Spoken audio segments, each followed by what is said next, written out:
प्रीतम के हाथ में मां का दिया हुआ रुद्राक्ष है। दिल में अजीब सी घबराहट। और उसी वक्त खबर आती है, तुम्हारी कभी ना होने वाली सासू मां मर गई। क्या सच में सरला का अंत हो चुका है या फिर किसी ने बहुत बड़ा खेल खेला है? पार्टी की चमकती लाइटों, तेज म्यूजिक और नकली हंसी के बीच कहीं एक खौफनाक सच छिपा है, जो प्रीतम की पूरी पूरी वे जिंदगी बदल देगा। आज की वीडियो में हम आपको दिखाएंगे सरला की मौत के पीछे की असली साजिश और कौन मना रहा है उसकी मौत पर जश्न। प्रीकैप में कहानी बेहद तगड़े मोड़ पर दिखती है, जहां सरला की जिंदगी पर भारी संकट मंडराता है और दूसरी तरफ प्रीतम की बेचैनी लगातार बढ़ती जा रही है। शुरुआत में हिंगू जैसे गुंडों का गिरोह किसी शख्स के पीछे पागलों की तरह दौड़ता दिखता है और एक औरत पागल होकर चिल्लाती है कि उसका चेहरा दिखाओ, छोड़ो उसे, मत जाने दो, मुझे इसका चेहरा देखना है, जबकि लोग उसे पकड़कर रोकने की कोशिश कर रहे हैं। इसी बीच विलन टाइप औरत घमंड से कहती है कि उसे अपनी बेटियों पर बड़ा फक्र है, तो अब वह देखेगी कि उसकी गलतियों की सजा उसकी बेटियां पूरी जिंदगी भुगतेंगी। और वह खुद उन्हें तड़पाने की कसम खा चुकी है। वह आदमी को खत्म करने की धमकी देते हुए कहती है कि चल, तेरे जाने का वक्त आ गया है। और मरने से पहले वह मजाकिया अंदाज में मछली जल की रानी वाली पोयम पढ़कर डर और सनक दोनों दिखाती है। दूसरी तरफ प्रीतम को उसकी मां एक रुद्राक्ष देती हैं और कहती हैं कि यह शिवजी का आशीर्वाद है। जब भी दिल घबराए या मन बेचैन हो, तो यह रुद्राक्ष सब डर शांत कर देगा। इसीलिए वह इसे अपनी बेटी को दे रही हैं। प्रीतम को अचानक बहुत बेचैनी, घबराहट और अनहयान अन- अनहोनी का एहसास होने लगता है। वह बार बार अपनी मां को कॉल करती है, पूछती है कि आप कहाँ हैं, अभी तक पार्टी में क्यों नहीं पहुंची, फोन क्यों नहीं उठा रही। वह दादी को फोन करती है, तो दादी झूठ बोलती है कि उसकी मां घर पर नहीं है, उससे बात हुई थी और वह सीधे पार्टी में आएगी। साथ ही दादी की आवाज में अजीब थकान और कमजोरी महसूस होती है, लेकिन वह इसे सिर्फ खांसी का असर बताकर टाल देती हैं। उधर पृथ्वी के बारे में पता चलता है कि उसने प्रीतम की मां के बारे में बड़ा झूठ बोला है, जिससे दोनों भाई बेहद गुस्से में हैं। लेकिन एक भाई दूसरे को समझाता है कि उन्हें अपना गुस्सा कंट्रोल करना होगा और सही समय का इंतजार करना होगा। जब मौका मिलेगा तो वह ऐसा चौका मारेंगे कि पृथ्वी की गेंद ही गुम हो जाएगी, यानी उसे जोरदार जवाब देंगे। पर अभी पार्टी खराब नहीं होने देंगे।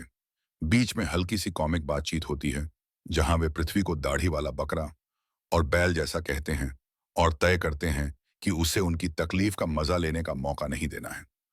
पार्टी में प्रीतम बार बार परेशान होकर इधर उधर देखती है। उसे लग रहा है कि दिल बैठ रहा है, मां के बिना चैन नहीं है। तभी एक शख्स उसे बताता है कि उसकी मां तो पार्टी में आ चुकी थी, कुछ देर पहले वह स्टेज पर भी दिखी थी और ऐसा लग रहा था कि वह मॉम और दादी से कुछ बहुत जरूरी बात करना चाहती थी। यह सुनकर प्रीतम चौंक जाती है और तुरंत कहती है कि उसे अभी मां से मिलना है और वह उन्हें ढूंढने निकल पड़ती है, जबकि उसका दोस्त बहाना बनाकर हाथ धोने के लिए पीछे रह जाता है। इसी बीच विलन जैसे किरदार का दूसरा चेहरा सामने आता है, जहां वह बेबी से कहता है कि उसकी कभी न होने वाली सासू मां यानी सरला अब मर चुकी है। वह खुशी से कहता है कि देखो, फ्रीजर बैग या कफन जैसा पैक बंद हो चुका है, सरला खत्म हो गई। अब हमारे रास्ते की सबसे बड़ी रुकावट हट गई। अब कोई हमारा राज नहीं खोल सकता, ना हमारा पर्दाफाश हो सकता। हम पूरी तरह से सेफ जोन में आ गए हैं और एक बार फिर से हम जीत गए हैं। यहीं पर ट्रैक क्लोज होता है, जहां एक तरफ प्रीतम को अपनी मां की मौजूदगी का झूठा भरोसा दिया गया है और दूसरी तरफ सच ये है कि सरला की जान जा चुकी है, या कम से कम ऐसा दिखाया जा रहा है, जिससे आने वाले एपिसोड में बड़ा इमोशनल और सस्पेंस भरा धमाका तय है। रुद्राक्ष हाथ में लिए प्रीतम बार बार अपनी मां को याद कर रही है। उसे लग रहा है जैसे दिल बैठ रहा है, सांस रुक रही है और कुछ बहुत और गलत होने वाला है। वह खुद को समझाती है कि मां ने कहा था यह रुद्राक्ष डर को शांत करेगा, लेकिन उसके भीतर बेचैनी कम होने की बजाय और बढ़ती जा रही है। वह फोन पर दादी से की गई बात याद करती है, जहां दादी ने कहा था कि नींद बहुत आ रही है, शायद खांसी की दवा की वजह से। पर अब प्रीतम को उनकी थकी हुई आवाज भी अजीब और डरावनी लग रही है। उसे लगता है जैसे दादी भी कुछ छुपा रही हैं। तभी उसे उस शख्स की बात याद आती है, जिसने कहा था कि तेरी मां पार्टी में आई थी, स्टेज पर थी, हमें तो बात भी नहीं करने दे रही थी। वह कुछ कहना चाहती थी मॉम और दादी से, शायद कोई बड़ा राज, पर वह बात पूरी नहीं कर पाती। अब प्रीतम घबराहट में फैसले पर पहुंचती है कि जो भी हो, उसे मां को ढूंढना ही होगा। वह सोचती है, अगर मां पार्टी में है तो मैं खुद जाकर मिलूंगी, अगर नहीं है तो फिर वह कहाँ गई हैं, किसके साथ हैं, और मेरा दिल क्यों बार बार डर रहा है। दूसरी तरफ विलन और बेबी अपनी जीत पर खुशियां मना रहे हैं। वह बेबी से कहता है कि अब हम फाइनली सेफ जोन में हैं। सरला मर चुकी है, या कम से कम हर किसी को यही लगेगा। उसकी मौत के साथ हमारे रास्ते की सबसे बड़ी रुकावट हट गई है। अब कोई हमारे रास्ते तक नहीं पहुंच सकता। वह याद करते हैं कि कैसे उन्होंने प्लानिंग करके सरला को रास्ते से हटाया। पहले उसे मानसिक रूप से तोड़ा, उसे धमकाया, उसकी बेटियों को टारगेट करने की बात कही, ताकि सरला डर जाए और कमजोर पड़ जाए। फिर सही मौके पर उन्होंने वार किया। अब वह घमंड से कहते हैं कि प्रीतम और उसकी बहनें जितना चाहे रो लें, सच कभी बाहर नहीं आएगा, क्योंकि सबूत हमारे पास है और कहानी हमारे हिसाब से चलेगी। इधर प्रीतम पार्टी हॉल में जैसे ही कदम रखती है, उसकी नजर हर तरफ अपनी मां को ढूंढती है। वह भी से निकलती हुई स्टेज की तरफ बढ़ती है, जहां लाइट्स चल रही हैं, म्यूजिक बज रहा है, लोग हंस रहे हैं, लेकिन उसकी आंखें सिर्फ सरला को तलाश रही हैं। वह सोचती है, काश माँ यहाँ कहीं दिख जाएं और मेरा यह डर झूठा साबित हो जाए। स्टेज के पास पहुंचकर वह एक बार फिर दादी को कॉल करने की सोचती है, लेकिन फिर रुक जाती है, क्योंकि उसे लगता है कि अब उसे जल्दी से सच पता करना होगा। वह आसपास खड़े लोगों से पूछना शुरू करती है कि क्या उन्होंने उसकी माँ को देखा है।